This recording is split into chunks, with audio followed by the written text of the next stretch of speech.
రాష్ట్రంలో టమాటో ధరలు తక్కువగా ఉన్న చోట సేకరించి వాటిని ప్రధాన నగరాల్లోని రైతు బజార్లలో విక్రయించాలని వ్యవసాయ శాఖ మంత్రి అచ్చెన్నాయుడు అధికారులను ఆదేశించారు.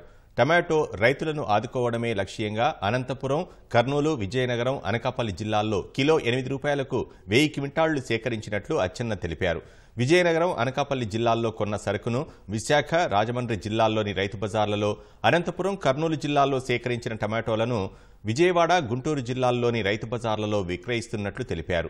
ఈ ప్రక్రియ సాఫీగా సాగేలా చూడాలని అన్ని జిల్లాల కలెక్టర్లు, వ్యవసాయ మార్కెటింగ్ అధికారులను టెలికాన్ఫరెన్స్లో ఆదేశించారు. ఇదే సమయంలో కేంద్ర ప్రభుత్వం మార్కెట్ ఇంటర్వెన్షన్ పథకం ద్వారా ఏపీలో టమాటోలు సేకరించి వాటిని తమిళనాడు, తెలంగాణ, మధ్యప్రదేశ్, మహారాష్ట్రలో అమ్మేలా చర్యలు తీసుకుంటున్నట్లు అచ్చెన్న తెలిపారు. అలా చేస్తే కిలో టమాటా 10 నుంచి 15 రూపాయల వరకు అమ్ముడవుతుందన్నారు.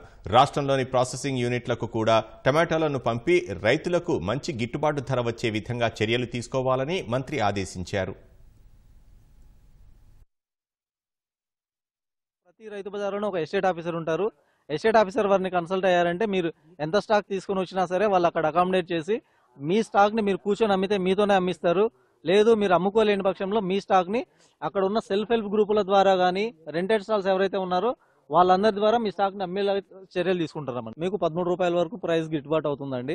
లేదు అలా కాని ఎడల మీరు మా మార్కెటింగ్ శాఖ వారికి ఇన్ఫర్మేషన్ ఇంటిమేట్ చేశారంటే మేము కొని మార్కెట్ ఇంటర్వెన్షన్ ద్వారా ఇంటర్వ్యూన్ అయ్యి ఇతర జిల్లాలలో కూడా సేల్ చేయడానికి మన స్టాక్ని చర్యలు తీసుకుంటామండి.